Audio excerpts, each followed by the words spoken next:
আমল ইখলাসের উপর ভিত্তি করে ইলা সাবিঈ মিয়াতি যায়ফ 700 গুণ পর্যন্ত সওয়াব বৃদ্ধি করা হয়।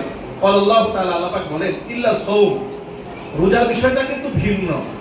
এখানে 700 গুণের কোনো হিসাব নাই। কেন?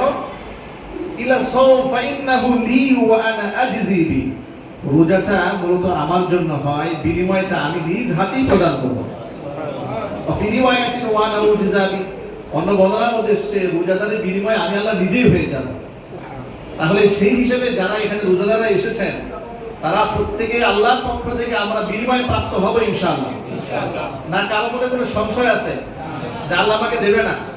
শর্ত হচ্ছে মান সামা রমাদান ঈমানান ওয়া ইহতিসাবান, বিশ্বাস তো রাখতে হবে আপনার যে আল্লাহ আমাকে দেবেন। ইনশাআল্লাহ আমরা সকলেই পাবো।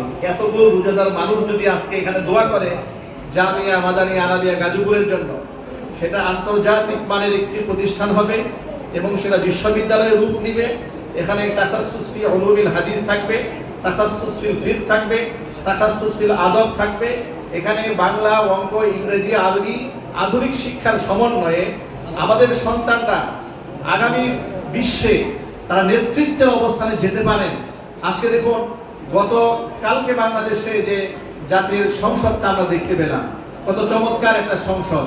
সেখানে প্রধানমন্ত্রী থেকে শুরু করে স্পিকার থেকে শুরু করে বিরোধী দলীয় নেতাকর্মী থেকে শুরু করে প্রত্যেকের মুখে বিসমিল্লাহ, আলহামদুলিল্লাহ, সুবহানাল্লাহ, মাশাআল্লাহ, আল্লাহু আকবার। গতকালকেই 54 বছর ইতিহাসে আমার কাছে মনে হয়েছে গতকালের সংসদের মধ্যে আল্লাহর নাম সবচেয়ে বেশি উচ্চারিত হয়েছে। এটা আমি নির্দ্বিধায় বলতে পারি, আল্লাহর নাম এত বেশি উচ্চারিত বিগত জীবনে কখনো হয়েছে বাংলাদেশের সংসদে এটা আমার জানা নাই। প্রধানমন্ত্রী কথায় কথায় আল্লাহর নাম বলছেন, বিরোধী দলের নেতারা বলছেন, স্পিকাররা বলছেন, আল্লাহর শুকরিয়া আদায় করছেন, মাশাআল্লাহ। এবং অসংখ্য টুপিওয়ালা দিয়ে সংসদ ভরে গেছে। আলহামদুলিল্লাহ বলেন। এই পরিবর্তনের বাংলাদেশে আমরা তো আশাবাদ ব্যক্ত করতে পারি যে ইনশাআল্লাহ এই দেশ একদিন কোরআন সুন্নাহ দিয়ে পরিচালিত হবে ইনশাআল্লাহ।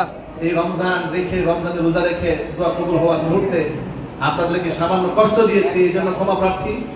আমি জানি আপনারা সকলেই ব্যস্ত এবং আপনারা যে পরিমাণে মূল্যায়িত হওয়া প্রয়োজন, আমি সময়ের স্বল্পতা এবং জাগার স্বল্পতা এই উভয়ের কারণে আপনাদেরকে উপযুক্ত মেহমানদারি, আপনাদের আরো অনেক বেশি সম্মান পাওয়ার উপযুক্ত আপনারা আমি দিতে পারি না। এই জন্য আপনারা আমাকে অন্তর থেকে ক্ষমা করে দেবেন। তবে আপনারা দোয়া করবেন আপনারা যেমন সম্মানিত, অতি সম্মানিত, ভবিষ্যতে যেন আমি আপনাদেরকে আরো অনেক বেশি সম্মান দিয়ে আমি এখানে মূল্যায়ন করে আপনাদেরকে দাওয়াত করতে পারি ইনশাআল্লাহ। এবং আপনারা এই জামিয়া বিশ্ববিদ্যালয়ে নামকরণ করা হয়েছে।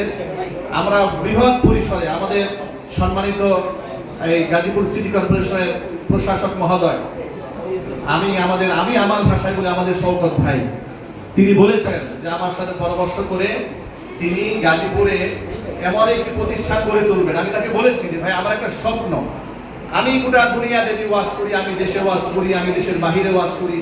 বাংলাদেশের প্রায় 64 জেলাতে, উপজেলা লেভেলের গ্রাম, গঞ্জ, শহর, নগর, বন্দর বিগত 17 বছর আমি চষে বেরিয়েছি। রাত দিন আমি রাতে দিনে সকালে সন্ধ্যায় প্রোগ্রাম করেছি। কিন্তু এর অর্জনটা কি? অর্জন হচ্ছে আমি মাইন্ডেড তৈরি করেছি।